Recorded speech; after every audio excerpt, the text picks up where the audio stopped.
Danielle Walker from Against All Grain. Thanks for joining me again today. After I posted on Instagram about my pressure cooker bone broth experience, you guys all asked for a tutorial. So I'm here today to show you how to make a quick and easy bone broth. So I have always done it in my slow cooker, occasionally on the stove if I have time, but I've always done it in the slow cooker. And to be quite honest, I don't like smelling it for 24 hours. So when my mom said she had a pressure cooker sitting around, I was going to use it for pork, but when I borrowed it, I thought I need some bone broth for the pork. I wonder if I could do it really quick. Of course, I checked online and Michelle from Nom Nom Paleo had already beat me to it. She's had a recipe on her site for years, so I felt confident trying it and it turned out great. So you basically do the same thing you do for a slow cooker broth. You just throw all the ingredients in, you set it, you forget it, strain it at the end and put it in the refrigerator. This just takes a fraction of the time, which I am all about. Today we're going to do a beef bone broth. You can do it with chicken, you can do it with pork, you can do it with bison. This is a mix of grass-fed beef bones. So we've got a few different types in here. Really, you can just go to the butcher and ask them for soup bones. Dump them all into your pressure cooker. If you have bones in the freezer, like I like to freeze chicken backs, chicken feet, anything that you have left over from cooking, you can actually throw them in there frozen, not a problem. And then we have a mixture of vegetables. I like to call it my Thanksgiving mix. It's what I put in my stock always. And when it's cooking, I think it smells like Thanksgiving, but you just have onions. You can use yellow, white, red, whatever you'd prefer. Some carrots, a little bit of parsley, some celery, which I actually ran out of today. So no problem. It helps the flavor a tiny bit, but really you're not going to notice a difference.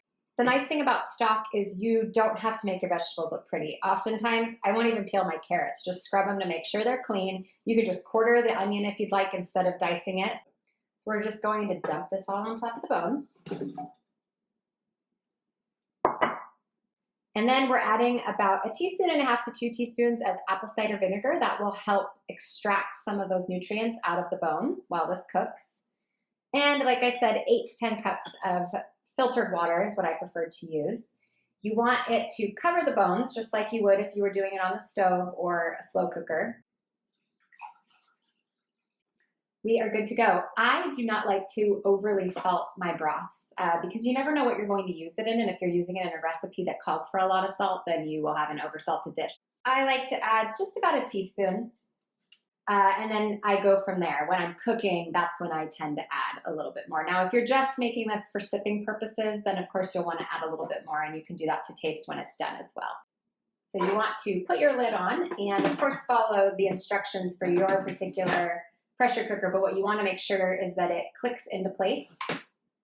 You can't pull it off, it is locked, and then you want this pressure valve here to be pointing to pressure and not pressure release.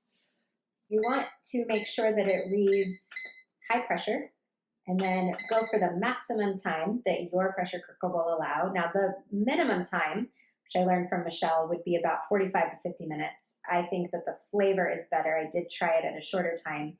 I like a couple hours if possible. This one goes up to 90. So we will do 90 minutes and you press start. So the timer went off and I let this sit for about 10 minutes to naturally depressurize a little bit. That's just what the manual told me to do. And then what I'm going to do is take a towel or a hot pad because it does come out and just move this to pressure release. I'm going to move away a little bit.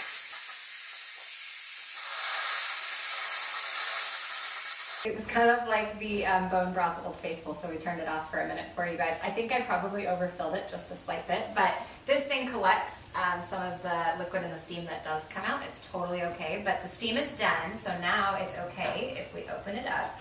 You don't want to open it up when it's still steaming because that can be dangerous. So there it is, beautiful, fragrant broth. The nice thing about this is that because these beef bones were so large and meaty, I actually can use them again. So what I'm going to do is strain out all of the veggies and the liquid, of course, and pop that into the refrigerator.